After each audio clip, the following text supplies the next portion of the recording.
Mang, kumaha ngobatana? Iya mang. Nah baiknya teman-teman, sesuai pertanyaan si Mamang tersebut, untuk masalah yang sedang dihadapi oleh si Mamang itu di lahannya itu seperti ini gitu ya, seperti di gambar ini. Itu sudah peak, itu sudah jelas gitu ya. Itu ulah jamur Phytophthora capici yang menyebabkan busuk-busukan gitu ya teman-teman. Baik itu busuk pada batang, baik itu busuk pada akar, baik itu busuk pada daun gitu ya teman-teman. Makanya untuk masalah Phytophthora capici kita bisa pengaplikasian fungisida gitu ya. Nah untuk langkah-langkah penanganannya gitu ya teman-teman, apalagi kasusnya yang sudah parah seperti ini gitu ya, kita cabut semua tanaman yang sudah busuk atau yang sudah tidak bisa tertangani gitu ya teman-teman. Yang bisa ditanganinya kita nanti buat pencegahan agar supaya tidak terinfeksi atau tidak terserang oleh jamur tersebut gitu ya teman-teman. Untuk masalah yang sudah parah, untuk masalah yang sudah terlalu parah, cabut semua tanaman yang sudah busuk gitu ya teman-teman, bakar sampai hangus. Ingat, bakar ya, bakar.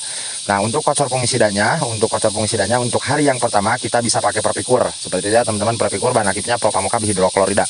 Untuk yang kedua, hari kelima gitu ya teman-teman, hari kelima kita bisa masuk Ridomilgol. Ridomilgol bahan aktifnya Mepenoxam dan juga Mancozeb gitu ya.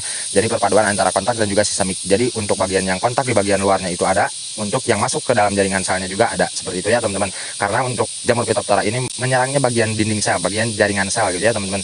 Makanya kita harus menggunakan bahan-bahan aktif yang bisa masuk mendobrak pipa jaringan sel maupun pipa kloem agar supaya bisa menembus jaringan sel, seperti itu ya teman-teman. Kalau misalkan hanya menggunakan bagian-bagian yang ada di luar, yang kontak yang tidak bisa masuk ke dalam jaringan sel, itu sangat-sangat susah, seperti itu ya teman-teman. Untuk hari yang ke-10 kita bisa pakai dari si Power Pulse boleh, si Besomil juga boleh, tergantung yang adanya saja gitu ya teman-teman. Ulangi itu sampai 3 kali berturut-turut gitu ya teman-teman. Misal hari pertama Propikur, hari ke-5 masuk si Ridomilgol, hari ke-10 masuk si Power Pulse atau si Besomil, hari ke-15 masuk lagi Propikur. Seperti itu diulangi sampai 3 kali berturut-turut, seperti itu ya teman-teman. Nah setelah fungisida masuk 3 kali berturut-turut gitu ya, buat jeda waktu 5 hari untuk masuk pada pemupukan gitu ya. Untuk nanti pupuknya yang diaplikasikan kita bisa pakai Karate plus boron 15 nitrogen dan juga kalsium oksida.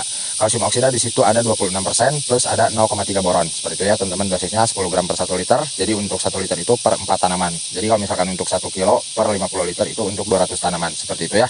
Durasinya 5 hari sekali, aplikasi 3 kali berturut-turut juga. Seperti itu ya teman-teman.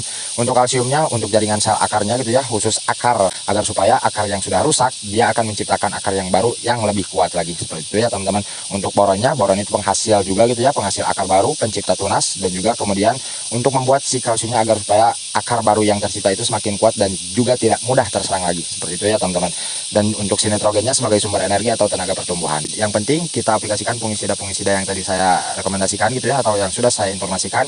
Untuk masalah dosisnya kita sesuaikan dengan yang ada di label produknya masing-masing, seperti itu ya teman-teman. Untuk pengocoran-pengocorannya kita kasih 250 ml per 1 lubang tanam. Kalau misalkan agak kurang jelas, boleh diulang-ulangi lagi video-video saya ya, ataupun disimpan. Kalau misalkan ada gejala yang lain, silahkan komen-komen saja di kolom komentar. Seperti itu ya teman-teman. Semoga bermanfaat.